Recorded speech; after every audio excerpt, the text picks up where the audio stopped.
God's delay does not mean his denial. How many times have we heard that?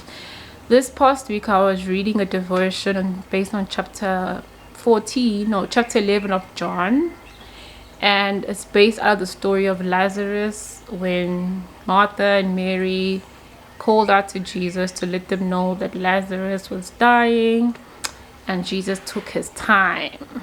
Okay, but the devotion was centered around God's delay does not mean his denial.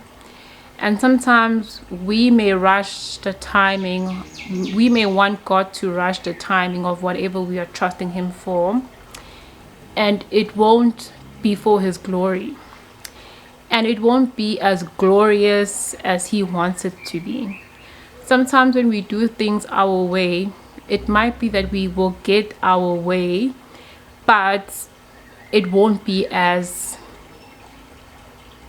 big as it was supposed to be. Not just big in size or wow, but also just big in his glory, in his omniscience, in his hand over it, in his providence. Because sometimes our timings, not sometimes, God's timing is not our timing. And in Isaiah 55 it says, 55 verse 8 to 9, it says God's ways are not our ways.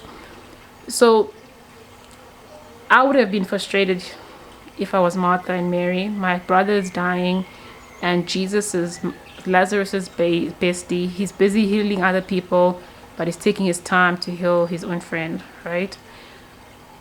And towards the end of chapter 11, Jesus tells them, if you believe that I will heal him, and it will all be in the glory of God.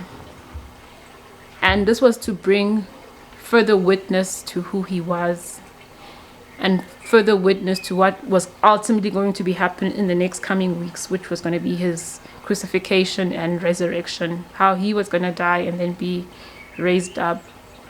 There was a purpose behind how he did it, because it was a foreshadow of what was to come, which also Isaiah spoke about, right?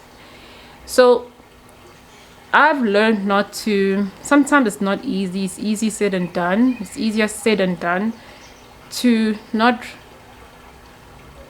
get too frustrated when something doesn't happen according to my time, because I want God's timing to have the final stamp on whatever situation or whatever I'm trusting God for. So if you feel like God is delayed and he's denied you, look at the providence and God's hand in people's lives in the Bible, how he came through at the right time, in his time, and what he did, not just for that person or that particular situation, but for eternity. Okay? Your blessing is not just for you, it's for eternity. It's for your lineage. Not even maybe your lineage, even for your family, your legacy, even when you're gone.